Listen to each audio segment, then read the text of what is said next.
This is a story about a young man from the countryside who comes to the city with a dream of fulfilling his own mission and that of his father. He is certain that in the city there will be many strong people he can confront and learn from. And so, the main character Jinbei has arrived in Edo City. He was overwhelmed by the scenery of this place and planned to go to a place called Moshibugyo, but he didn't know the way there. He got lost and found that people here were too indifferent to give him any directions. He was fortunately helped by a girl who took him home for a meal. He introduced himself and said that today he would work at Moshibugyo. She introduced herself as Haru and said she lived and worked at this shop with her grandfather. Her parents died early, but she felt that losing relatives in Edo was common. She then gave Jinbei directions. The reason he wanted to join Moshibugyo was because his father was supposed to go, but he could no longer walk well, so Jinbei had to go instead. Haru thought he was quite amazing. She then told him about the history of Moshibugyo, that 10 years ago, a suggestion box was set up to help people get closer to the government. Everyone here wanted to establish this Moshibugyo law enforcement team, and she herself had sent many letters requesting it because people wanted someone to protect them from insects. When Jinbei wondered about the insects, suddenly a nearby resident was attacked by insects. He left his luggage and ran to save the person. He discovered a corpse in the alley and a giant spider eating a resident. He rushed to attack but was thrown off. The Moshibugyo people arrived and the spider left. The man introduced himself as Katori and said he was the head of Moshibugyo. Jinbei said he came to take orders in place of his father, as his father had lost his left leg because of him. Once, the son of a district official was attacked by a giant spider and Jinbei couldn't protect him. When his father came to handle it, the official's son had wet himself, and to protect his son's honor, the official demanded Jinbei take responsibility. His father crippled his own leg to pay the debt for his son and lost his chance for promotion. Suddenly someone came to report that Haru had been captured by a spider, so Jinbei rushed to save her. He arrived just as she was about to be eaten. Jinbei rushed in, cut off the spider's leg, and dodged its web.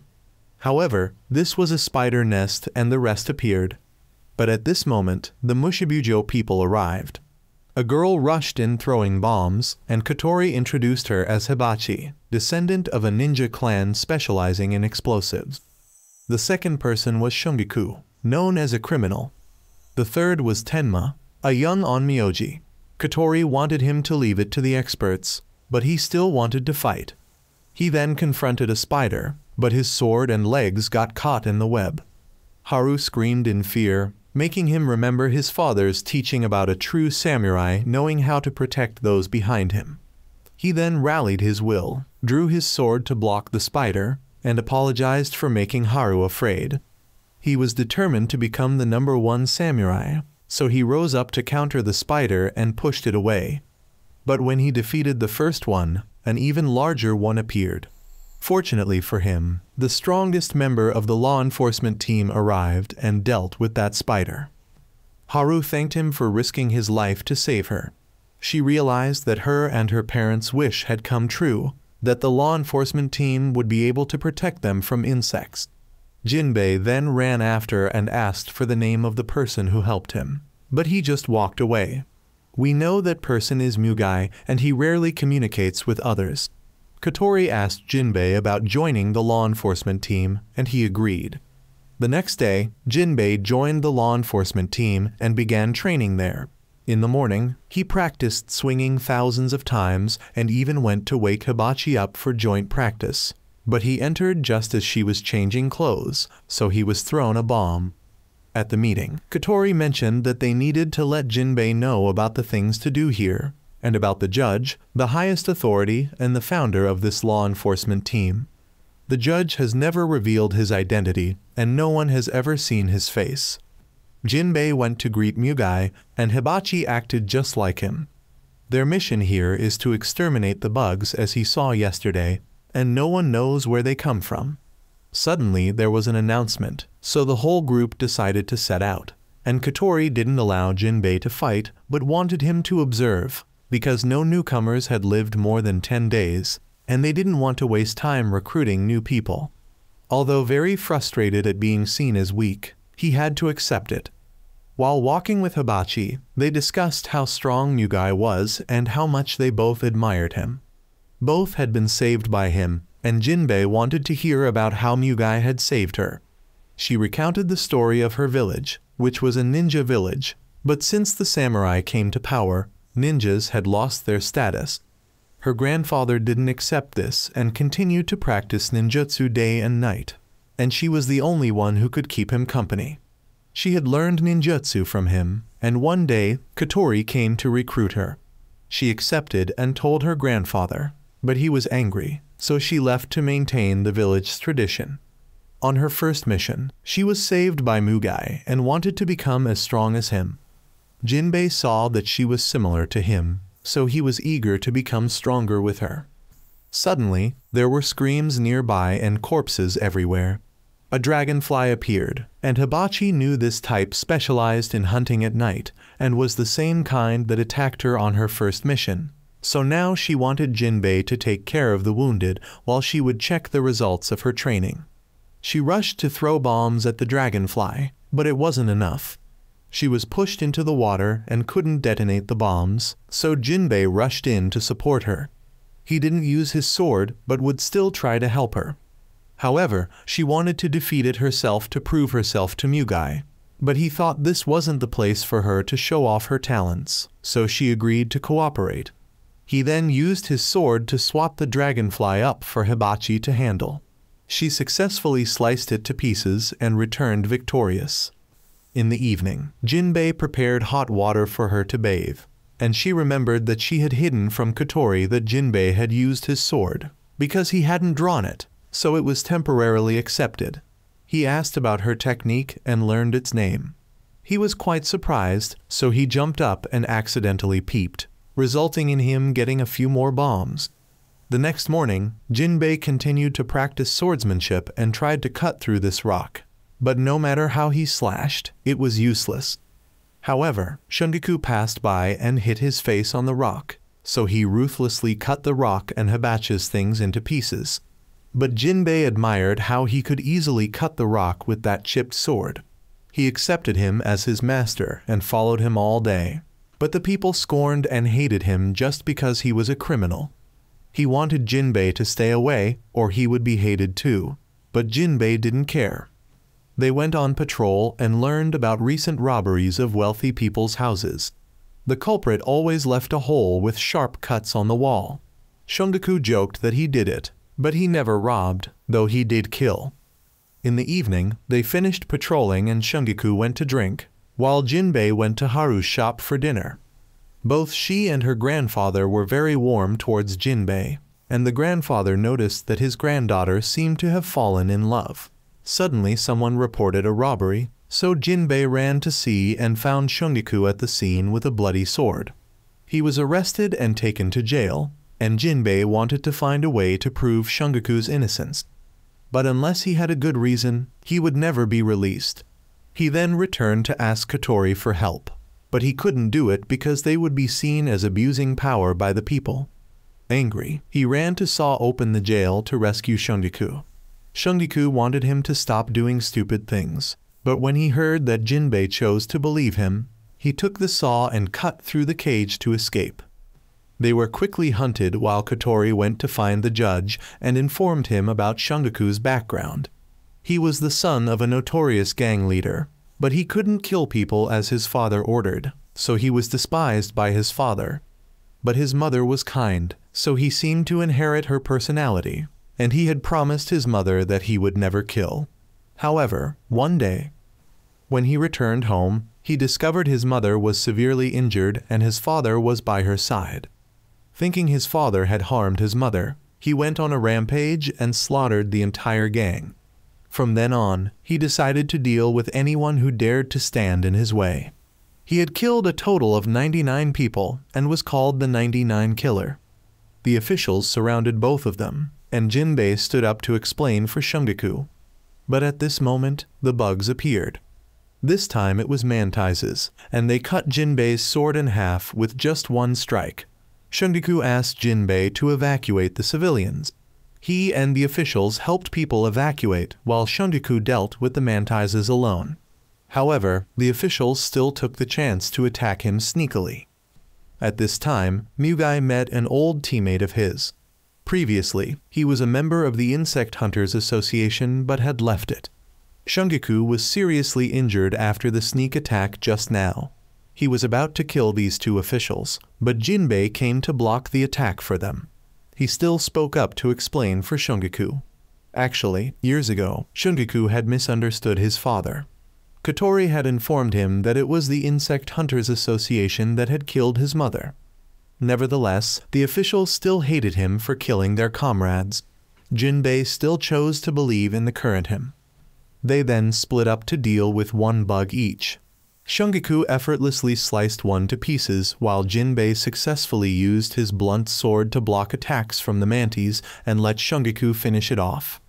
They dropped a pile of gold, and it seemed they were the ones who had caused the recent robberies. He then explained the reason he was at the scene earlier was because he accidentally stepped on a dog's tail while drunk, was chased there, and picked up a bloody sword. He knew it was hard to believe, but Jinbei still believed him, so he invited him for a drink. Jinbei wanted to become a samurai like him, but he still saw himself as just a murderer. Not long after, the town was attacked by a giant bug, and Hibachi and Shungiku kept arguing about who had the right to deal with it. Their argument only gave the bug more time to wreak havoc, so Tenma had to summon two divine spirits to handle it and create an opportunity for Jinbei to finish it off. They successfully eliminated the threat, and Tenma received a lot of praise. This made Tenma look down on the other two, seemingly angering them. Jinbei wanted to speak up for them, but got hit unfairly. In the evening, Jinbei continued to train. The others had their own private matters.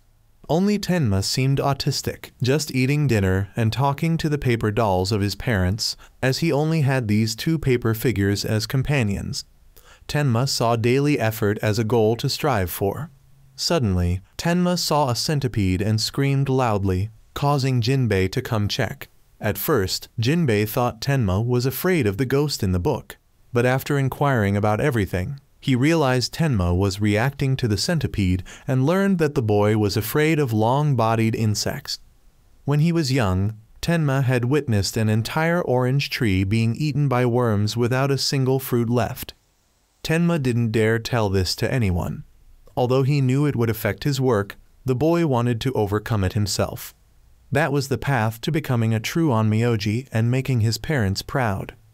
Jinbei admired Tenma and promised to keep the secret, but unfortunately, the two troublemakers outside had overheard and predicted that the near future wouldn't be peaceful at all. The next morning, Jinbei came to call Tenma for training to overcome his fear.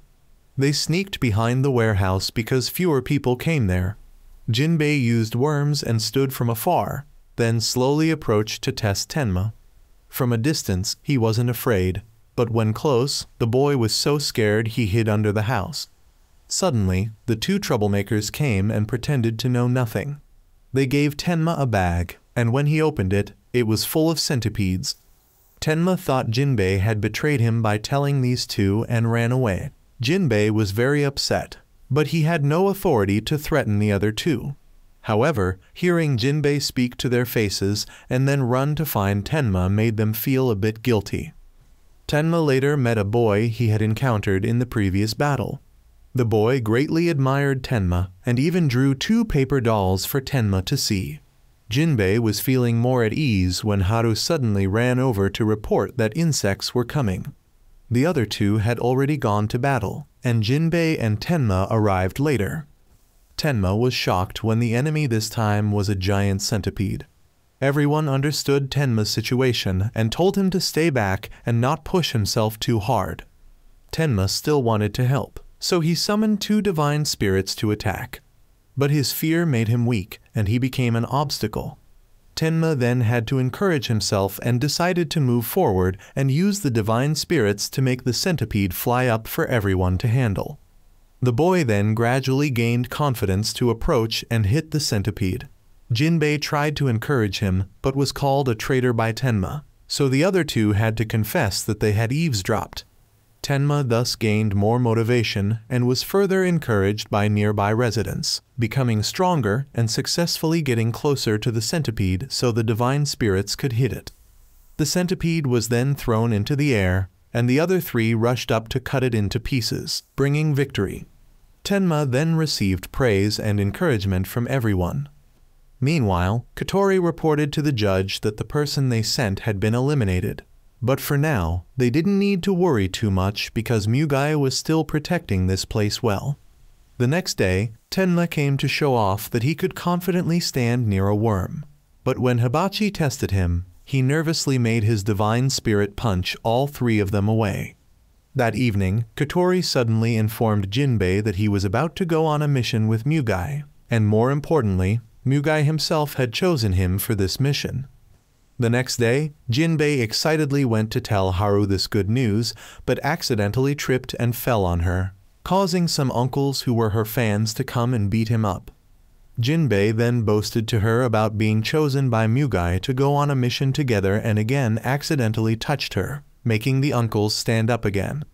Jinbei then went to say goodbye to Mugai before departing, but Mugai remained silent as usual. He didn't react no matter how Jinbei bowed or spoke to him. Kotori also spoke up, but nothing changed. When they arrived at the minister's residence for the mission, Jinbei saw many samurai who looked quite strong. He then met a servant named Yasuke who had just fallen, so he went to help. After introducing himself, Jinbei returned to Mugai's side to meet the minister. Although the minister was a person of authority, he still showed respect to Mugai, which made Jinbei admire him even more. The minister asked Jinbei some questions, but Jinbei's face was so excited that the man beside him had to remind him to introduce himself. The minister also showed respect to members of the law enforcement team like him, but Mugai wanted to know where the bug was. They were then led to the room of those who had been attacked by the bugs. Mugai recognized what kind it was, and suddenly there was a sound, so everyone rushed over. As soon as they got there, a person was being sucked by a bug, so Jinbei rushed in to handle it. He struggled quite a bit to deal with it because this one was both hard and fast. Now I realize this is a louse. Jinbei finally used his ultimate technique and successfully defeated the louse, but it was only a larva. Other lice continued to arrive, so Mugai rushed in and cut them down with just a few strikes. But it was nothing compared to when the male arrived. Mugai was confident he could handle it. Suddenly there was a scream from the kitchen, so Jinbei wanted to go save the person, but Mugai stopped him because he was still weak. However, Jinbei didn't want to appear useless, so he still ran off. The person in trouble was Yasuke, and the female louse was also there. Jinbei rushed in and gave it a push, knocking it away. He was determined not to let Mugai down. At this point, Kotori didn't understand why Mugai chose Jinbei to come along, and the minister was worried for Jinbei because the female is usually stronger than the male. But Mugai didn't care because he didn't need a teammate. He then rushed in and killed the male with one strike. Jinbei was still struggling with the female. He then rushed in and delivered a blow to its mouth, but it wasn't enough damage. He was about to do it again when its tentacles started to counterattack and even aimed at Yasuke, so he rushed in to block the attack and was rammed by the louse. He then continued to fight back but was pierced by one of its tentacles. Mugai then ran to look for him and found his sword left behind, thinking he had died. But hearing Yasuke's voice, he ran in and saw that although Jinbei was pierced by many tentacles, he was still worried about letting him down. Mugai had a different view of Jinbei and told him not to worry because he had never had expectations for him. After saying this, he unsheathed his long sword and swung it once to finish off the louse. That afternoon, Jinbei and Mugai set out on their journey back, and Yasuke expressed his deep gratitude to Jinbei. Upon returning to town, Jinbei kept asking Mugai about the reason he was chosen. Initially, he had chosen him because he was the weakest and could be replaced, but now he said he had forgotten the reason. That evening, when they returned to the mansion, someone had climbed over the wall and sneaked in. Jinbei and Hibachi, while arguing about Mugai, accidentally encountered the intruder, so they caught him and brought him to Kotori for handling. He introduced himself as Nagatomi and said he was always seeking knowledge. He had read many books and gained knowledge about everything in the world. However, he couldn't find any documents recording the knowledge about the bugs from 10 years ago. Nagatomi thought it was here and wanted to read it, so he snuck in to read secretly. But Kotori didn't allow it because that place had restricted access. It could be considered a top-secret location. Hibachi tried to take off his mask, and he was quite handsome. Kotori felt that this face looked familiar. Nagatomi then put his mask back on and made a fuss. Kotori had to go to a meeting later, so she left him in Jinbei's care. Nagatomi still insisted on going to read, so Hibachi had to knock him out to make it easier for Jinbei to watch over him. Jinbei then took him home, but he woke up midway and demanded to walk on his own. On the way back, Nagatomi accidentally passed by and saw a mosquito sucking someone's blood, but he thought it was just a dream, not reality. The mosquito then flew to Nagatomi, and at that moment, Jinbei ran over. He fought with the mosquito, but it kept targeting Nagatomi, so Jinbei had to take a hit for him. Nagatomi now realized this was reality, and after a long time of not leaving the house, he felt this was the first time someone had shed blood for him. Jinbei wanted Nagatomi to use his knowledge to show him how to defeat the mosquito because he couldn't beat it at all. Seeing Jinbei trust him reminded him of his past self. He was the son of a lord but didn't like issues related to physical activities, so he was seen as incompetent by his clan. Then he found a set of books in the warehouse and became interested in them, so he immersed himself in reading and learning about everything, abandoning this world full of deceit. Nagatomi still couldn't fully grasp reality, but he knew he would help Jinbei and not let his acquired knowledge become meaningless. Nagatomi ran to find straw and mugwort to burn, as it would slow down the mosquito and thus help Jinbei successfully cut down the mosquito before the other three arrived. The group then went to the inn to have a drink. When everyone had gone to sleep, Nagatomi planned to return the next day to thank Jinbei for saving his life, but he felt awkward about it. Realizing he had a chance to sneak into the book warehouse, Nagatomi decided to run away. He snuck in and rummaged around inside. While making everything messy, he accidentally found a scroll containing a map of Japan with half of it crossed out. Kotori suddenly came in, and he realized Nagatomi's true identity, that he was the next generation's shogun. In other words, he was the owner of almost the entire city. The part crossed out on the scroll was still under investigation. Kotori cut the scroll and made a deal that he wouldn't reveal Nagatomi's identity in exchange for Nagatomi not disclosing what he had seen to anyone. This was related to the spies they had sent out but couldn't return. Kotori wanted him to keep it a secret and not come back here. But Nagatomi set a condition that he would come here every day to meet Jinbei and keep the secret. Just as Kotori agreed and was glad that Jinbei had befriended even the next generation's shogun, Hibachi ran in and kicked Nagatomi for daring to sneak in here when everyone was distracted. Summer then arrived. Suddenly, at the foot of Mount Fuji, a giant beetle of enormous size appeared. It carried almost an entire forest as it moved. Meanwhile, Jinbei's group still didn't know about this and was eagerly waiting for tonight's festival. Nagatomi wanted to tell Jinbei more about the festival, but he was busy and ignored him. The giant beetle appeared every summer, so everyone was already prepared to welcome it. And the person responsible for handling this was always Mugai. Nagatomi was worried that it would devastate the entire city, but Kotori was completely calm. The beetle had thrown a wave of earth and rocks towards the city, but Tenma had smashed them to pieces.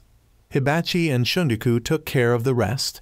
They only handled this to evacuate the citizens and prevent major impacts on houses. Jinbei, like Nagatomi, didn't know about this, so he was still at the mansion running around looking for everyone. The other three were evacuating the citizens when Tenma mentioned Jinbei, and Hibachi suddenly remembered. Kotori had informed Nagatomi that every summer, a beetle of this size would appear, and Mugai would be the one to fight it while others would evacuate the citizens. This was an annual event and nothing too extraordinary. Mugai was excited to have a stronger opponent than last year. Jinbei accidentally met a girl there.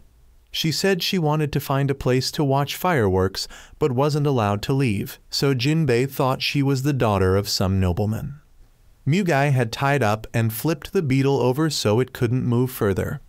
Hearing the rumbling sound but not knowing what it was, Jinbei was told by the girl that others were testing fireworks. The girl then turned away, and Jinbei decided to invite her to find a place to watch the fireworks.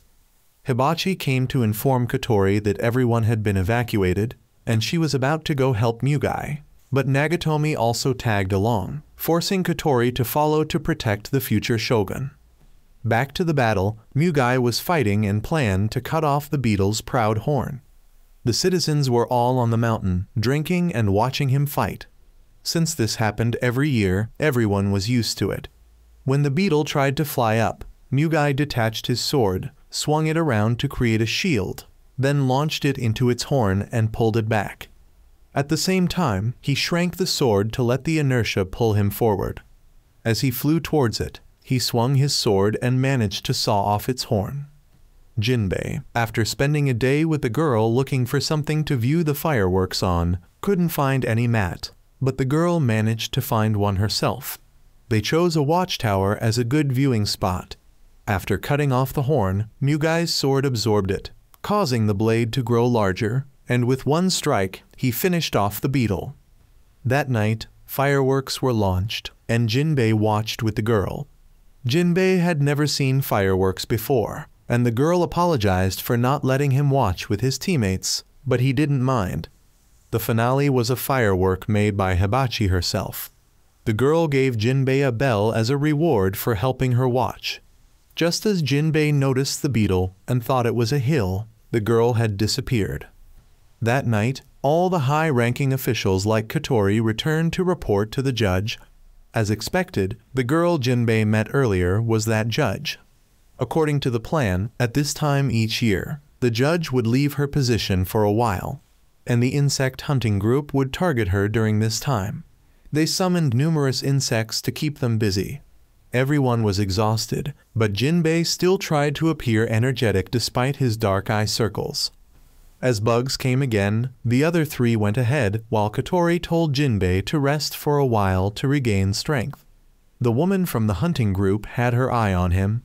As he walked around, he met a girl who had fallen nearby. He helped her and was about to leave, but she said she was lost, so he had to take her. She introduced herself as Mitsuki and was actually from the insect hunting group. They spent an entire session together, and she wanted Jinbei to like her. She found him quite childish, so it would be easy to lure him. She intentionally lured him to a place far from the insects and even used tears to persuade him. But halfway across the bridge, seeing Mugai, she caused the eel of a nearby uncle to fall into the water so Jinbei would jump down to retrieve it. Mugai saw Mitsuki and knew what she was doing, but he advised her that she had chosen the wrong target. They left again, and Mitsuki began to question Jinbei about his superiors. Just then, Jinbei met Haru again, which made Mitsuki angry as Jinbei was captivated by Haru instead of her. The difference in bust size caused a noticeable difference in Jinbei's treatment, forcing her to change her plan. That night, she kidnapped Haru. The next morning, while others wanted Jinbei to do well in his work, he noticed a crowd nearby. Upon asking, he learned that Haru had gone missing. Mitsuki approached again, wearing Haru's clothes. The young man remained naive until she directly stated that she had kidnapped Haru and Jinbei must come alone to rescue her, or her insects would devour Haru. She then summoned insects to emerge, and the other three only now noticed that Jinbei had disappeared. Jinbei arrived at the location, and Mitsuki appeared. She wanted him to reveal the judge's whereabouts, but he didn't know as he was just a new recruit. He promised to return and ask Kotori, but she thought he was going back for reinforcements, so she pushed him into a pit. As he tried to climb up, a bug chased him down. he met Haru again, and Mitsuki realized how foolish she was to try and use someone as simple as him. She then played a flute to command ants to attack. Haru tried to help by kicking Mitsuki, but ended up falling herself, with Jinbei rushing to catch her. Mitsuki began dropping houses into the pit and creating quicksand below. Jinbei thought of stacking the houses to climb up. When he reached Mitsuki's level, he still believed she was good-hearted and must be under threat from someone. Finding him hopelessly stupid, she called all her insects back. Jinbei managed to handle the situation and protect Haru until the other three tracked them down and rescued them. They successfully dealt with the bugs, with no one knowing why the insects had gathered there. Jinbei and the others then returned. Mitsuki met with Mugai and realized she had indeed chosen the wrong person. But that wasn't what Mugai meant. Mugai always said things that made others think, while Mitsuki decided she wouldn't forget Jinbei. The insect hunting group set out without Mitsuki. They went to the dock to hire a boat, but the people there said there was nothing on the island they were heading to. Sensing that these people knew something about the island, the three attackers assaulted them and were executed. When Kotori's side heard the news, they mobilized all forces to support the judge. Jinbei wondered who would protect this place, and Kotori revealed that if anything happened to the judge, all of Edo would be flattened in a day. But as soon as they boarded the ship, insects immediately attacked. Jinbei wanted to go back because Haru's shop was nearby, but Kotori didn't allow it as the judge was more important. Fortunately, the minister's samurai group stayed behind to protect the city. They wouldn't let these bugs run wild in the shogun's city. They had to place their trust in the samurai. A while later, as the group was about to reach the island where the judge was resting, a hunter was waiting for them and destroyed their ship. This man was Manako, as strong as Mugai. Upon hearing he was a hunter, Shungiku rushed to avenge her mother. The others tried to reach the island, but Manako wouldn't let anyone pass. Hibachi and Jinbei managed to escape using gliders, so they were temporarily entrusted with the most important mission. On the ship, a barrage of cannons hit Manako, wounding him significantly. Shungiku didn't finish him off, wanting to preserve her title of 99 kills, so she ran to Kotori's ship and the others. The hunting group had almost reached the judge, but she realized and used a poisonous mist to hold them back. They had prepared antidotes, so they continued to advance. As Hibachi and Jinbei were flying in, they were discovered, and their gliders were punctured. Jinbei couldn't hold on and fell right where the judge was. But he only thought she was the judge's attendant. He kept interrupting, preventing her from explaining, so she just accepted the role of a servant. She was confident the poisonous mist would hold, saying the judge was still safe. Hibachi encountered a hunter who easily detonated Hibachi's bombs from afar and wouldn't let Hibachi continue for long. They taunted each other, and Hibachi was kicked hard. Back to Jinbei, as he tried to imagine what kind of person the judge was, the judge pretended to agree with him. He thought the judge must be very strong to want to live here, but the judge only wanted to live here forever to avoid affecting others. However, Jinbei's optimism intrigued her, and she felt that with him around, she wouldn't be bored anymore. At the right moment, the hunter had infiltrated and the judge had used acid to block his attack. She had to pull them away from Jinbei's location to keep him safe. The Kotori group also encountered one, but Shungiku saw that he wasn't the one who killed his mother, so he left him for Tenma to handle. Back to the judge's location, no matter where they fought, Jinbei still tried to follow her. The hunters also ignored Jinbei and only targeted the judge. As for Shungiku, passing by, he encountered Mugai fighting with one of them. He revealed that Mugai was once the leader of the hunters group, causing Shungiku to suspect that Mugai might have killed his mother. Mugai only dodged and blocked attacks without retaliating, so the other guy took the opportunity to escape. Back to Jinbei, the judge suspected him of being a spy as he always interfered when she launched attacks. Moreover, the hunters didn't even bother with him. But she was wrong because Jinbei was just too weak to be worth bothering about. Jinbei had also stood up to block attacks for her because he wanted her to tell the judge to run away. But Jinbei couldn't face them all alone, so he was beaten severely and passed out. On Mugai's side, he had proven himself by standing still for Shungiku to strike without resisting. Shungiku wanted to hear the whole story clearly, so Mugai said they would deal with it later. Meeting the judge again, she realized she was wrong to suspect Jinbei. She was no longer human, as her toxic nature would kill anyone who touched her. That's why people feared her and gave her the position of judge to exploit that ability. She had also reassured herself by fabricating reality. But now she had met someone like Jinbei and decided to protect him at all costs. She transformed into her true form, but they knew they couldn't defeat her, so they had a plan to counter. They shot an arrow at her, but she was confident she could block it with her acid armor. However, this arrow had another one inside, and it penetrated through. That arrow sealed her power, and they said it was made from dozens of different insect species and forged with their sweat, bones, and blood. She knew she wouldn't survive, but she realized Jinbei was about to wake up, so she ran a bit farther to make them forget about him. But the one who had fought with Tenma's group came back and realized Jinbei was still alive. The judge wanted them to spare Jinbei. Seeing that Jinbei was important to her, they wanted to kill him even more. Fortunately, Mugai arrived in time. Seeing that Jinbei had wholeheartedly protected the judge, he praised him for doing very well. Mugai had rushed in and single-handedly fought the whole group. When the ones who came later tried to sneak attack, the Kotori group had also arrived, and Tenma had pulled the judge and Jinbei out of the battle. Shungiku had joined Mugai, hoping to eliminate the one who had killed his mother, and it was this masked man who confessed that he was the one who did it. Shungiku felt he was about to have his 100th victim, so he prepared to change his nickname. Mugai couldn't block them all and could only hold back 3 of them, so the rest chased after the Kotori group.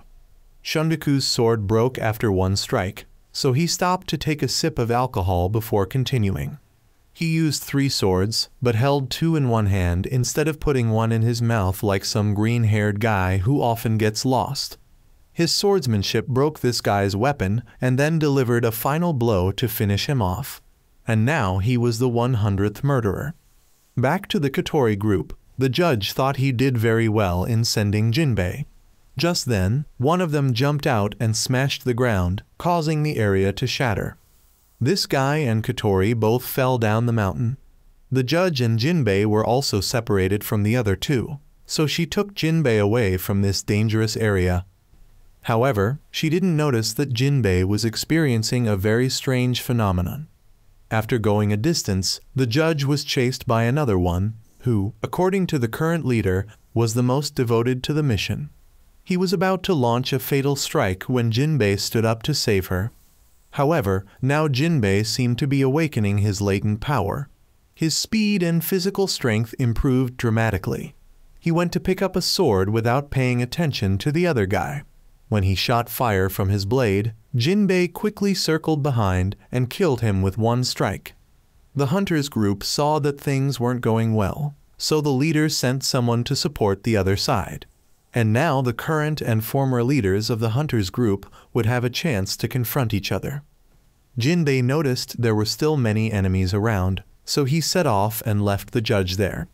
Kotori still couldn't climb up because she had to face this guy. Tenma was about to be defeated because his puppet had been shot to pieces. Fortunately, Shungiku arrived and dealt with this guy nicely. But 2 henchmen sent by the leader also came to ambush all 3 of them. The other guy who wasn't dead yet woke up and pointed his gun at all 3. He fired a whole magazine, but Jinbei stepped in to catch all the bullets. However, after that, he turned to attack his teammates, but he still prioritized the enemies first. His ponytail turned into a hand and grabbed those 3 guys. He slammed them down hard, and that tail started shooting spikes in all directions. The judge tried to reach him to stop him, but was caught by one guy who took the chance to eliminate her. But the sound of her bell awakened Jinbei. He rushed to attack that guy and returned to his normal state. But after that, he was exhausted and fell asleep. The leader saw that the situation was not good, so he called for the rest of the group to retreat. The judge saw her hair in Jinbei's mouth, so she suspected that she might be related to his awakening and loss of control. When the others returned and saw Jinbei lying on the judge's lap, they thought he was being somewhat disrespectful. Hibachi was about to teach him a lesson, but the judge stopped her. The hunters then went to find the remaining enemies. The one who fought Kotori was severely injured and his fate was unknown. Kotori was not injured at all, so we can see that although we don't know how he fought, we know he's not weak at all, otherwise he wouldn't be the captain of the law enforcement team. The whole Mushibujo group had completed their mission and decided to return. But a larger force had also appeared, and they were still targeting the judge. They called her princess and said they would come to pick her up when their lord wakes up. And when that happens, he himself, Sanada, will personally take her away. Upon returning, everyone realized that the entire city of Edo was engulfed in flames. The samurai group couldn't defeat all the bugs, and many soldiers were injured. Nagatomi also wanted to use his knowledge to help, but was always prevented.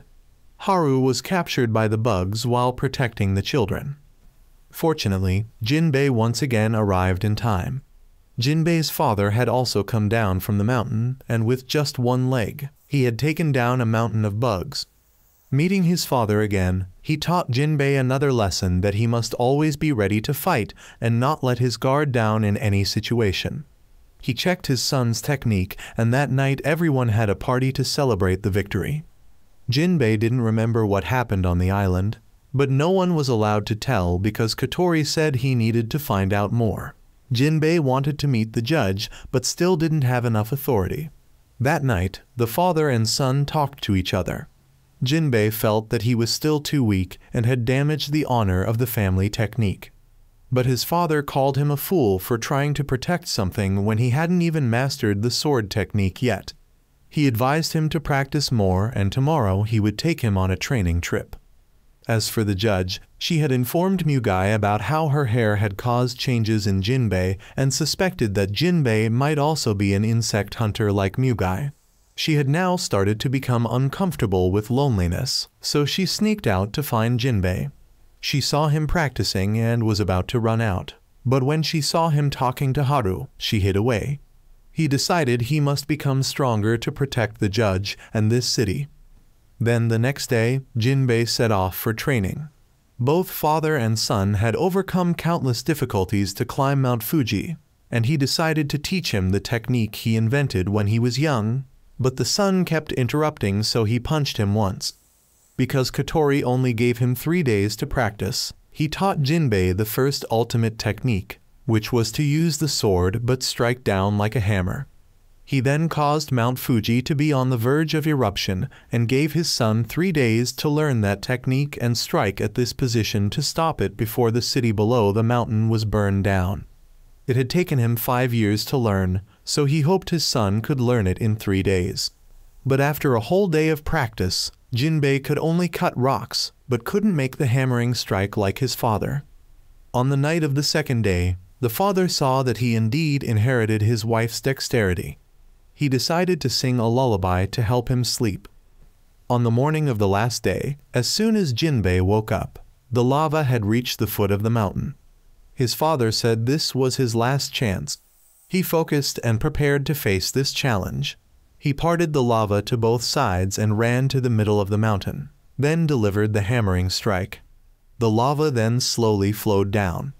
After that, his father demonstrated the next skill, the lava vortex. This would be the next skill he had to learn, but now time was up, so he promised to try to learn that technique. The judge now remembered what Jinbei had said, that their statuses were still too far apart, and if she met him now, he would be scrutinized. But he still hoped that he would become stronger so he could have an audience with the judge and keep the promise he made on the island, which now made her set a goal to wait for the day he would be granted an audience with her. Meanwhile, at Osaka Castle, which was also the place Nagatomi had seen on the map before, the half-bug people, also known as insect humans, had occupied the entire place, and half of Japan could now be considered their territory. While Jinbei was away training, an insect human sent by Sanada appeared in the city. He went down to the streets to ask about the law enforcement team's headquarters, but he asked a drunk person and didn't get an answer, so he ate the citizen. Meanwhile, Katori was being scolded by her superior, Yuri, because at this critical time, the entire law enforcement team was on leave. The reason was that when Jinbei went for training, the other three also acted up and took leave on their own, so now Katori was short-staffed. But Yuri took Katori out to show off. At that time, Jinbei and his father were on their way back when they accidentally saw injured citizens being brought in. An old man informed them that his village had been attacked by a group of insect humans and wiped out in an instant, and that group was now flying towards Edo. Jinbei was lost in thought, so his father punched him and told him to hurry up. Katori and Yuri had now encountered that insect human, and he had already eaten quite a few people. He recognized them as members of the law enforcement team and asked about Jinbei, but neither of them understood what he meant, so he lunged out to attack. Fortunately, the samurai team had arrived to respond. Katori was assigned to go help the surviving citizens and leave the two commanders to fight. They were no match for the insect human. No matter how they attacked, it didn't affect him at all. So Yuri ordered cannon fire. Even though he took dozens of cannon shots head-on, it didn't cause any damage except breaking his mask. He then turned back to deal with the two commanders, and just as he was about to execute Yuri, Jinbei returned to confront him. He recognized Jinbei as the one he was looking for, so he rushed to fight. Jinbei was now fast enough to keep up with his speed and successfully cut him in half. But he used a technique and split into two. They thought this was an illusion, so Jinbei blocked, but both were real, and when he cut both in half, he split again. He kept attacking and multiplying more and more to overwhelm Jinbei. Just when he was in trouble, the other three returned. They had also had a short training period and joined the battle. They thought they had cleared them all, but the insect humans split into even more. Everyone had tried their own techniques, but none of them worked. Shungiku thought they should retreat, but if they retreated now, the citizens would be in danger. Suddenly, they discovered that some couldn't revive, and the common point of those was that they were all hit hard on the head. Knowing the weakness, Jinbei quickly came up with a plan. He told everyone to stay away, and the bugs gathered around him. Jinbei used the technique he learned and smashed them all with one strike. Everyone was surprised that in just over 3 days, Jinbei had become this strong. After the battle, Katori saw that what he was worried about had come true. The insect humans had really come to Edo. In a nearby village, the insects had arrived and started massacring the people there. The most elite insect humans, called the 10 insect champions, were all present here and massacred the villagers into mountains, leaving one to grind the corpses. A meeting then had to be organized among high-ranking officials. Everyone was worried about the insect humans sweeping through Edo, but the shogun believed that the judge would be able to handle them. The shogun still had to keep secret from the ministers that the judge's power was sealed to prevent them from panicking, but the judge was also ready to sacrifice her life to end them because they appeared due to her. Nagatomi was making a fuss outside because he wanted to hear what was being discussed inside to tell Jinbei. Hearing Jinbei's name, the judge ordered to meet him. They both went into Nagatomi's library, which was full of Jinbei's pictures. He originally didn't trust the judge and suspected she wanted to steal his knowledge. But when he heard the judge say she knew Jinbei, he agreed to ally with her. Both knew the other was hiding their true identity to approach Jinbei. Nagatomi then told the judge to follow him. They then went to observe Jinbei through a telescope. Jinbei was now being pressed down by Haru's 2 melons. Jinbei asked the other 3 about their days off. Hibachi went back to the village to train. Shungiku was a bit bored, so he went to fight with robbers, and Tenma's was a secret. Jinbei's father then appeared and thought Haru was very suitable for his son, so he suggested marriage. Hibachi and the judge both trembled with anger when they heard this. He remembered his wife because when they first met, it was also in this city.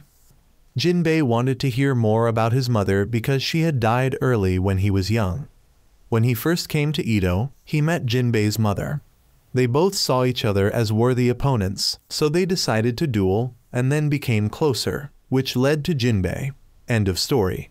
But everyone wanted him to tell more details, so he continued that they fought tirelessly from place to place. The city was also damaged quite a bit just because of their battle, and Jinbei's super fast learning ability came from his mother. For a whole year, they were still evenly matched. But during that time of fighting, they both fought and confessed their love to each other, which led to Jinbei. Although they didn't raise Jinbei together, he had grown up exactly as they wanted. The judge observed all of this and realized something, so she asked Nagatomi where his father would usually hide treasures. What she needed was information about the insects in there, but Nagatomi took out a copy of the map he had memorized when he sneaked into the law enforcement team's archives. Looking at it, the judge seemed to know the place she needed to find to unseal her power. That night, the shogun heard that the corpse of the dead insect human had been stolen. His head was still alive and was being taken away by one of the 10 insect champions. But this one took it away to prevent humans from exploiting anything from him, not intending to let him live. Meanwhile, the judge had come to see the shogun and told him how she could restore her power. But the shogun and his retainer were worried about her because she no longer had power, so going alone would be very dangerous.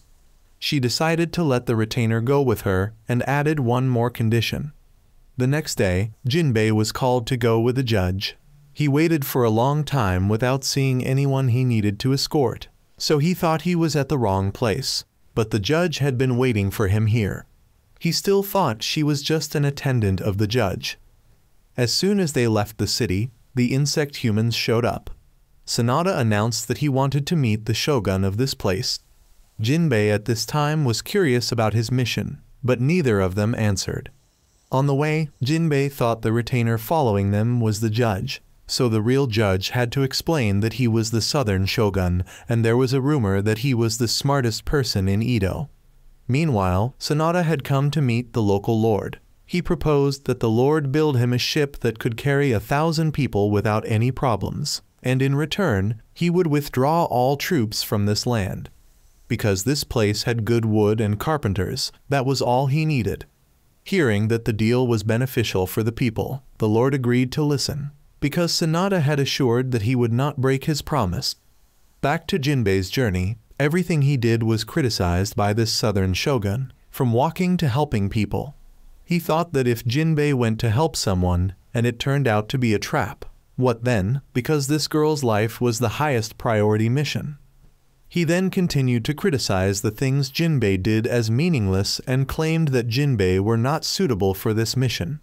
Because he believed that being a samurai means being ready even in the smallest situations, and the definition of samurai seemed too far-fetched for Jinbei, so he advised Jinbei to give up this path. He gave Jinbei one last chance. If Jinbei still couldn't prove yourself worthy, he would send Jinbei back. A while later, all three had arrived at the city and heard that the lord here didn't want to meet them. The feudal lord had revealed his identity and said if they disobeyed, the people here would be executed. But it was the lord himself who didn't allow anyone to pass through here. The reason he did this was to prevent the judge from entering because Sanada was currently stationed on this land.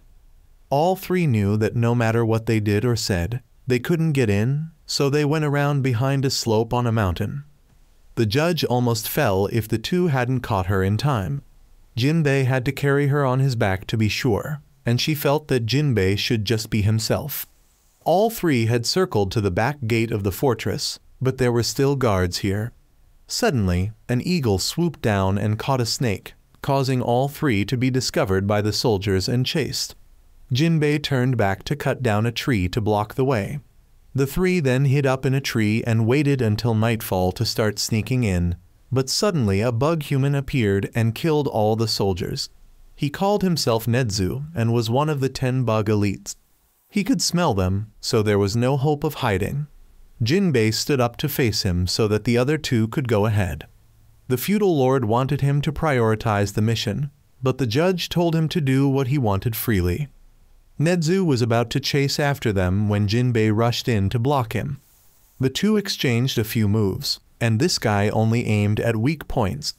He realized this guy was even harder than the fly guy from before, while Nedzu found Jinbei to be a worthy opponent. The two continued to rush in to fight, and Nedzu still had many tricks to deal with him. Meanwhile, the judge was trying to open this back door, but it was too secure. This brother wanted to know why the judge chose Jinbei to come along, because he was too childish and easily overwhelmed by emotions in the mission. Nedzu had launched eggs from his back at Jinbei, and he had to try to dodge them. The judge said Jinbei was the only one who didn't know her true identity, so she wanted to create more memories with him. He then said nothing more and just accepted to follow everything the judge said. He slashed open the door, and the judge called for Jinbei to come right away, but Nedzu wouldn't let him run, so he threw sharp points at him. He blocked them and then used 2 moves his father had taught him and defeated him. He wasn't dead yet, so he went back to report to Sanada. Hearing the news, he gave the Lord 2 choices: either bring the intruders here or he would execute everyone in this town.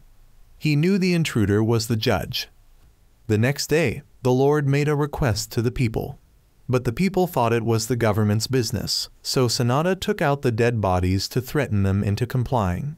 He declared that if the people still wanted to see tomorrow, they should hurry to carry out the order. The Lord, though angry, had to endure. Meanwhile, Hibachi's younger sister had investigated the situation here and decided to send a secret letter to her older sister, but the little girl was discovered by a bug human. Jinbei's group now began to see wanted posters, so they had to try to disguise themselves to move around. But Jinbei's kind nature resurfaced at the wrong time when he saw an old lady injured and went to help her, only to be threatened with a knife. The old lady called everyone over, so Jinbei had to run away to lure them as far away as possible.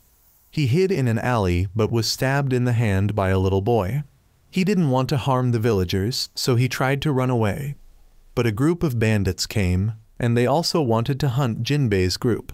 They were about to ignore the kid in the middle of the road and rush in, so the judge saved the kid, and then that brother had to come out to save the judge. The judge allowed him to take action, but not to take the lives of the bandits. He didn't take their lives, but only their hands. Then all 3 were surrounded by villagers, and they had to accept being captured by the villagers. At this time, Kotori had also sent Mugai to this province to provide support. Hibachi, at this very moment, received a secret letter from her younger sister, so it seems she will set out as well. As for the villagers, they were celebrating because Jinbei's group had helped drive away the bandits. But they still had to turn in the whole group to save their lives. Just then, 2 members of the 10 bug elites came to look for the wanted people. Seeing no one come out to answer, they took Hibachi's sister, who had just been caught, as a hostage. With a nature more reckless than sensible, Jinbei jumped out to confront them. But alone, he only managed to save the little girl and was ganged up on by these 2. One rushed at him from the front while the other bit him from behind, resulting in Jinbei being pinned down by this silkworm. The other one wanted to punish the villagers for daring to collude with wanted criminals. But that brother came out to call Jinbei to continue fighting because now he would join him. He slowly lifted this silkworm up, and both decided to split up to fight. Jinbei would handle the silkworm while he would deal with this dragonfly. The silkworm still intended to target the village chief and Hibachi's sister, so he ran out to block and push him away. When the dragonfly tried to bite him sneakily, the feudal lord was behind to support him. He realized that coordinating with Jinbei was difficult, so he told him to do whatever he liked while he would support him. He then neatly trimmed this dragonfly. As for the silkworm, Jinbei used a crushing move that made its shell now its fatal weak point. The villagers then thanked both of them. The village chief now wanted to ask why Jinbei's group came here. The lord was now under a well, and he was determined not to let the bug humans know about this place. During that time, the ship that Sanada had ordered the Lord to make for him was almost complete. The bug humans came to inspect, terrifying the workers. They didn't know why those 2 hadn't returned yet, but they still thought those 2 wouldn't lose to humans. The next day, Jinbei accidentally met Hibachi again in front of the local landlord's house. After an awkward moment of recognition, Hibachi said the reason she came was to support Jinbei's group. Meeting the judge again, Hibachi tried to reveal her true identity, but she corrected herself, saying she was just a maid. Hibachi reluctantly went along with it. Going inside to meet the landlord, the feudal lord asked if he was willing to risk his life for them. This landlord thought for a moment and decided to help them. He then devised a plan that would only take place over 3 days. The bug humans also began to kill people because they couldn't find Jinbei and the others. Jinbei then reunited with Shungaku and Tenma. Mugai arrived right after and told Jinbei to go with him for a while. That night, the judge asked Hibachi how she felt about Jinbei. Although she still put Mugai first, she still saw many good points in Jinbei. As for Mugai, he had asked Jinbei if he knew the judge's purpose in bringing them all here. But when he realized Jinbei still didn't know the judge's true face, he turned away. Jinbei then went to meet the judge again, and they both went together to chat. Jinbei told her about the patrol team, and the judge really enjoyed hearing his stories. She noticed that Jinbei still kept the bell from when they first met. The two sat in a romantic-like manner for a while until they were interrupted by the other three, so they returned to the inn. A few days later, the ship was completed, so the feudal lord's plan was about to begin. Everyone would be divided into 3 groups. The judge's group consisted of herself, the landlord, and Mugai. The villagers' group included the whole village and Hibachi's sister. The final group was the entire enforcement team, except for Mugai. That night, on the Lord's side, he wanted Sanada to leave right after delivering the ship. But he hadn't caught the intruders yet, so he would kill everyone as punishment. The Lord knew there was no other way, so he had prepared all his forces to fight back. But his soldiers had all been slaughtered, so he considered all hope lost. The next morning, the people were gathered in one place for the bugs to prepare to feast. But the enforcement team showed up and dealt with them. That brother also appeared right after and declared a challenge to Sanada. He gave him the right to set the rules, but Sanada didn't care because his bugs would devour everyone anyway. Jinbei suggested that he was being cowardly and would rather run away. Touching his pride made him accept the challenge. He then set a rule that if they wanted to fight him, they must first defeat his subordinates. Sanada used that mountain as a starting bell, but everyone could see that he was just trying to show off his own strength. The group then went to discuss the plan once again. The judge group would go to the well where her power could be restored. The villagers group would have to try to lead the people. The law enforcement team would try to buy time for the judge group to regain their strength. The law enforcement team's battle then began. The whole group was trapped in a barrier and Jinbei accidentally got separated from the group. He was caught by Nedzu and pulled underwater. Since he was a water strider, this was a favorable environment for him. Jinbei couldn't move well underwater, so he deliberately let himself be cornered before counterattacking. The Hibachi group also encountered the leader of the insect men group. This guy was a cricket, so only Hibachi could withstand his sound, so she took responsibility for dealing with him so everyone else could continue moving forward. She knew who he was when she heard his name, and it seemed he also recognized her as a ninja from the village through the knife she was holding. Back to Jinbei, he punched so hard that all the water splashed up, so the other guy had to use his trump card of molting. He molted into a human and knew he would be punished for revealing his identity, but decided he would drag Jinbei down with him. This guy became much quicker and could use water techniques, completely overwhelming Jinbei. But just as he was about to be defeated, Jinbei remembered his father's teachings about the lava vortex technique from that time. That Jinbei must grasp the flow of the enemy's technique to use it as a tool to counterattack, because everything has its own flow. Jinbei rose up and changed the direction of the water stream to aim at that guy, then followed that water flow to fly up and finish him off to end the battle. Though defeated, that guy also warned Jinbei not to be too arrogant because there were many stronger ones than him. He told him the names of the 3 strongest ones. Jinbei also expressed his admiration for him and then went to find the others. He met up with Hibachi again. She was being trapped in a cage by the cricket guy, so Jinbei rushed up to attack him. But Hibachi blocked the attack because it was just an illusion created by that guy's wing vibrations. She realized Jinbei had defeated one of them, so she felt much more relieved. She told Jinbei to observe her and then rushed into battle. She could now move more smoothly and her mind was more at ease thanks to Jinbei.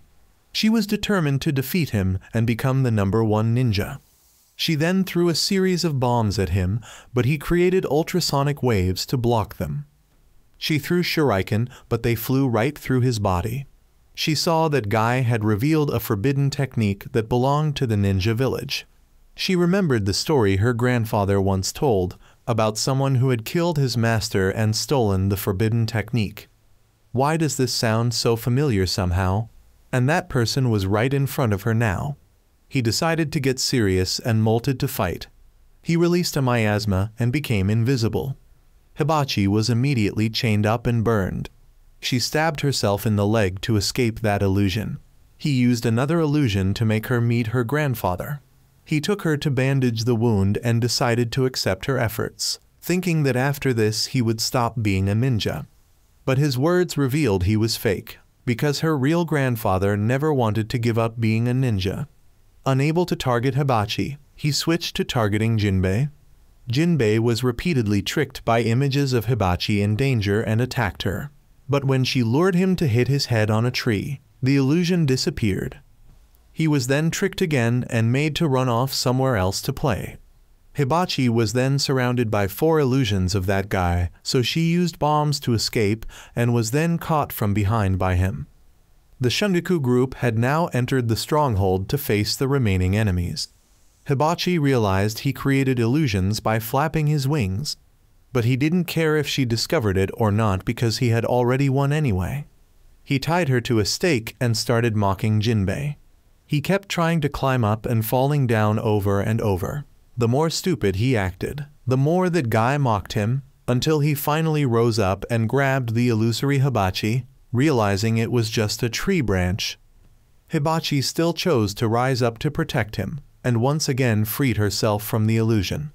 She realized he wasn't actually strong, while Jinbei, no longer affected by the illusion, jumped down and landed a hit on that guy. Hibachi also threw some explosive knives and successfully defeated him. But neither of them noticed that he wasn't dead and had already escaped. He burrowed down to where the judge was and merged with another body of his. He discovered that the girl before him was the princess and was going to the well to restore her power. Realizing their target was right in front of him, he went back to report this to Sanada. Hibachi and Jinbei followed Shungaku's trail, but Jinbei got caught in an illusion and saw Haru calling him, so he was lured quite far away. Shungaku and the other 2 also got caught in an illusion and ran blindly, not knowing where to go. Fortunately, after a while, they still managed to meet up with Hibachi. Shungaku taunted the insect men, so they spoke up, helping Shungaku judge the direction to strike. He rescued Jinbei and warned him that these guys were very strong. Then Shungaku was taken away by them. The group was left behind there, and the feudal lord forced them to continue. Jinbei accidentally groped Hibachi's chest, so she punched him away.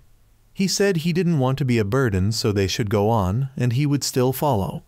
The group then saw Shungaku outside, and he also told them to go ahead. Shungaku was warned about the molting, so he gave these 2 time to molt, saying it wouldn't be fun if it ended quickly. They thought he was being a bit arrogant, so they rushed to attack and were cut into many pieces by him. However, these 2 were cockroaches, a species considered immortal. They continuously regenerated and counterattacked. The feudal lord thought Shungaku had become weaker than before. Anyone who had known Shungaku for a long time would say the same thing. The Shungaku now and the murderer from 99 years ago were 2 completely different people. Shungaku also felt that fighting like this would never give him a chance to win, so he turned and ran. He clamped his sword between his legs to climb the wall. The others crawled up after him, but were cut down by him, because even cockroaches will fall if cut into pieces. And Jinbei know what's scarier than two cockroaches. Two cockroaches that start to spread their wings. They switched to flying, and he had cut them down, but one remaining pushed him into a nearby house. They started to molt and stopped joking around. The other guy only now explained why Shungaku was weaker because before, he had a reason to pursue and fight. When Shungaku was pursuing the goal of killing his father, he was truly a monster ready to take on anyone who stood in his way. But now that his goal was gone, his will to fight was also gone. A monster without purpose and ideals is just a nameless swordsman. They also encountered a room of cockroaches, so they had to stay to deal with them. Shungaku was now being lectured by those two about the concept of an assassin. They believed he was being hindered by the lives he had taken, but if he killed enough, life would become fragile to him. But he didn't want to become like his father, so he would always carry the burden of those lives on his hands. He remembered the image of his father who used to beat him, but begged for mercy when faced with his sword. But he didn't strike his father because he didn't want to become someone like him. He chose to be an insect exterminator, not a murderer. Now he decided to unleash all his power. He slashed at supersonic speed, and the two cockroaches were reduced to dust particles that couldn't regenerate. After the battle, Shungaku sat down to rest and had a drink. Jinbei's group came to pick him up right after.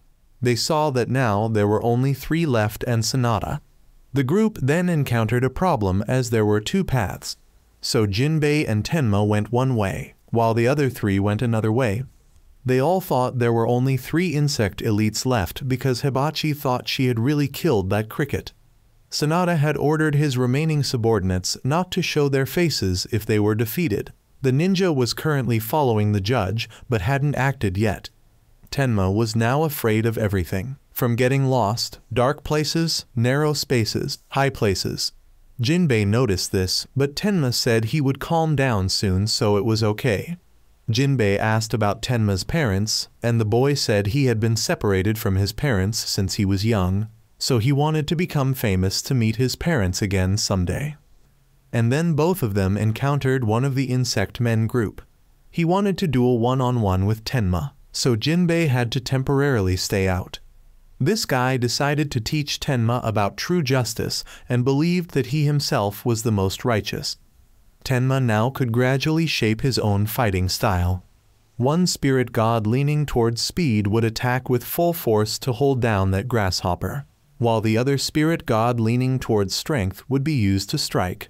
But he always found openings to knock Tenma away, yet just before falling, he would catch Tenma to continue fighting. Gradually, Tenma was overwhelmed by his speed, but he didn't finish Tenma off, instead continuously helping him up to fight more. He then repeatedly beat Tenma. Even when Jinbei wanted to intervene, he was punched too. He wanted Tenma to stop relying on paper dolls or friends so that he could meet his family again and become truly righteous. Hibachi's group heard Tenma's screams, but the feudal lord wanted them to continue. Tenma kept being beaten repeatedly. Finally, he wanted Tenma to say that he was the true righteousness. If so, he would grant the boy a gentle death. Tenma was about to say it, but Jinbei helped him remember how hard he had tried to find his parents. Tenma recalled the memories and began to burst with power. The paper crane started turning into a paper airplane and Tenma made the dolls merge. The other guy also started to molt, but before he finished, Tenma knocked him out of the earth. Tenma then collapsed and was carried by Jinbei, but midway when he woke up, the boy hit Jinbei once and asked him to let him walk by himself. Hibachi's group now also encountered the 2 remaining insect men. The judge group had now reached the well. The feudal lord was also waiting for her there. The ninja reported back to Sanada, and he ordered to deal with everyone. But before he could act, he was discovered by Mugai. He had recognized him from the beginning, but only acted now because he wanted to ensure the judge arrived safely. On the other side, Jinbei had also arrived to support the law enforcement team. The other guy wanted everyone not to fight recklessly, but to make a plan first. Mugai had pulled the ninja outside. He wondered why an insect hunter like Mugai would join the judge. Mugai didn't say, but we could still see the flashback of when he received the mission to assassinate the judge years ago. But when he arrived, the judge didn't resist at all and stayed still for him to execute. But Mugai saw that she was also like him, not loved by anyone and not loving anyone. There was only loneliness and following given orders, and that night he joined the law enforcement team with the goal of exterminating insects. Mugai and the ninja fought and accidentally flew over to Jinbei's group. Knowing the judge had no one nearby to protect her, Jinbei and the feudal lord decided to leave and leave this place to everyone else. When the other two didn't allow it, Hibachi threw a smoke screen for both to leave. Jinbei suspected Sanada was on the upper floor, so he asked the other guy to go to the judge while he would challenge Sanada to at least buy some time. The judge now had the well opened. The feudal lord reminded her about the ritual that she would have to endure the painful past again. But she was ready to accept and told him to continue. A pillar of light shone up. The feudal lord realized the well had opened, so he volunteered to switch positions with Jinbei and let him go to the judge. Seeing Jinbei running to the judge, Mugai decided to hold this guy here and hand it over to him. The feudal lord had gone up to face Sanada. He allowed the lord to attack first, otherwise he would move towards him. He decisively launched an attack, but the power difference was too great. One of his attacks didn't scratch Sanada, while one of Sanada's attacks was enough to injure him. Hibachi's side wasn't much better, as this stink bug was both releasing gas and spitting fire to ignite the gas just released.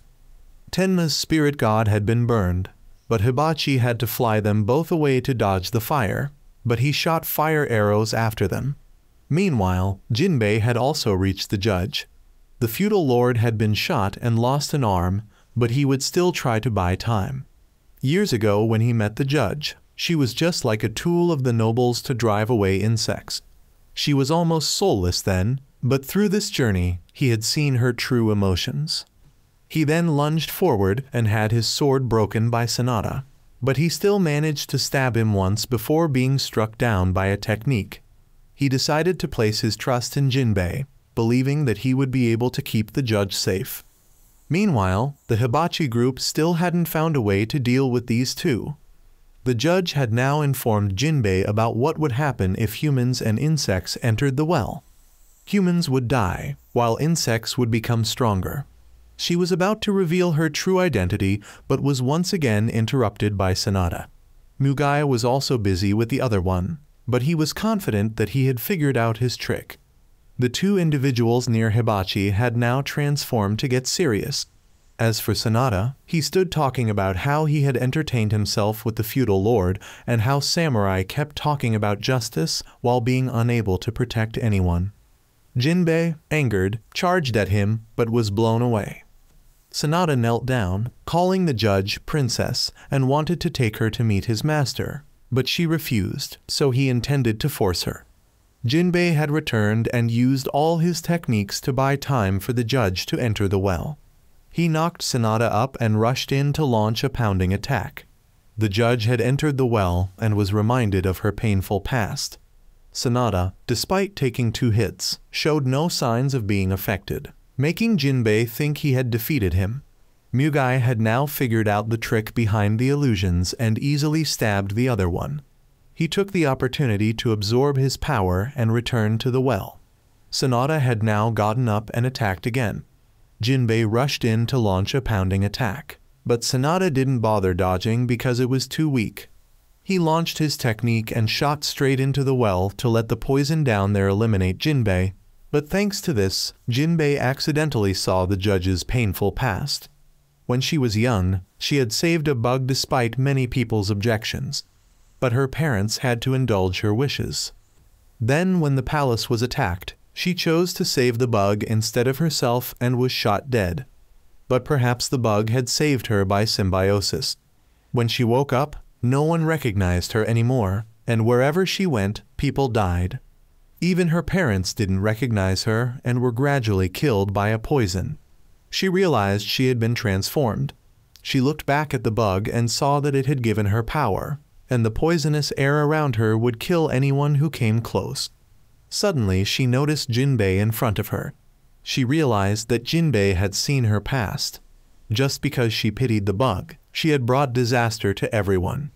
But Jinbei said she wasn't wrong for pitying a creature, because for him, protecting small and weak things was the right thing to do.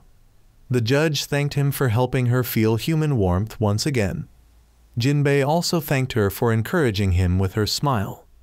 Hearing this, she pushed Jinbei out of the well while she continued to sink. Sanada was now pleased that the judge regaining her power was also part of his plan, because when she regained her power, her memories would also be lost, and he would take advantage of this to sweep away mankind with her. After hearing this, Jinbei hugged the rock blocking the well to jump back down. Mugai also came to face Sanada in his place. Jinbei hugged the rock down and met the judge again. He told her what he had heard from Sanada, and she seemed somewhat regretful, but she said this was the only way. Jinbei said he would defeat Sanada for her, and they both came out of the well together.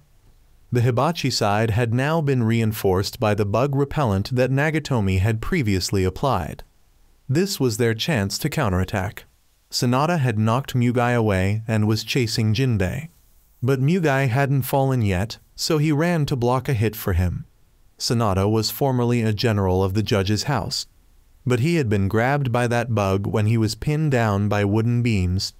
Mugai managed to stab him once, but he was completely unharmed. The feudal lord chose that moment to blow up the wall under their feet, hoping to bury Sanada, but it was useless and even buried Mugai. After dealing with the old man, Sanada flew to intercept Jinbei. Jinbei still tried to resist, only to be stabbed by him. He didn't kill him outright, but choked him to force the judge back to the well. She reluctantly agreed to save Jinbei's life. Kotori had now arrived to support the hibachi group. He said he would take care of these two, and the three of them should go support Jinbei. Sanada let the judge enter on her own without forcing her. She wanted him not to harm Jinbei. He agreed to the deal, so she jumped in. An energy pillar erupted, causing the two outside to rush in confidently, only to be finished off by Kotori in one move. When the judge came out of the well, she was in the form of a white butterfly instead of a moth. Sanada was shocked at this sight. The Kotori group arrived right after and attacked Sanada, but it was still useless. Then suddenly, the judge stabbed Jinbei from behind. Jinbei saw writing on her hand and wanted her to look and remember, but she couldn't remember at all. Sanada took advantage of this to attack Jinbei and told the judge to return to meet his lord. Sanada absorbed all the power from the well and summoned a multitude of bugs. Jinbei still didn't give up and charged straight in, only to have his sword broken and receive countless wounds. He was even hit by a beam to the head. The other four also charged in, but even after unleashing a barrage of techniques, Sanada remained unscathed. The energy flowing from the two insect men was gathering around Jinbei. Mugai had to come up as there was no way back. Mugai managed to break through the armor, so Sanada switched to attacking. Countless bugs were summoned. Sanada discovered that Mugai was still injured, so he targeted him first. And once again, Jinbei appeared to save the day in his half-demon form like before. After investigating, Kotori learned that Jinbei's mother was an insect hunter like Mugai, and she had been cursed by the eternal insect. The eternal insect was also the one that gave the judge her power, so when Jinbei came into contact with its power, his body would react. The previous time, it was because Jinbei had swallowed the judge's hair that he awakened. This time, it was direct contact with that energy. But in Jinbei's mind, the voice of that insect appeared, and he decided not to let it manipulate him like before. Mugai helped him regain consciousness when he saw the image of him shining like at the beginning. But now the judge had joined the fight, so Jinbei asked to fight her. While the others were struggling with Sanada, Jinbei was trying to get close to the judge and absorb all the poison she was spewing out. He managed to grab her hand, helping her feel that warmth again, and gradually her memories returned and she remembered everything. However, Jinbei also collapsed from inhaling too much poison. The judge returned to the right side and helped fight Sanada. He was still single-handedly taking on the whole group. and he thought that if he killed Jinbei, the whole group would lose their fighting spirit. But just as he shot a beam down, Jinbei woke up and charged. Sanada quite praised his resilience for being able to fight so well despite being poisoned. But just one slip-up and this whole area would turn to dust. The others dealt with the bugs below while leaving Jinbei alone with Sanada. He used his ultimate technique to create a whirlwind, then summoned a dragon to charge up, and finally finished with a meteor shower. The battle ended after 3 moves and the sky returned to normal. Jinbei also returned to normal, and after the battle, everyone set off to return to Edo. The judge was about to confess her identity when Jinbei interrupted because he wanted to one day show the judge this sky. The judge did this with him but still kept that secret without revealing it. The group then returned to Edo and the film ends here.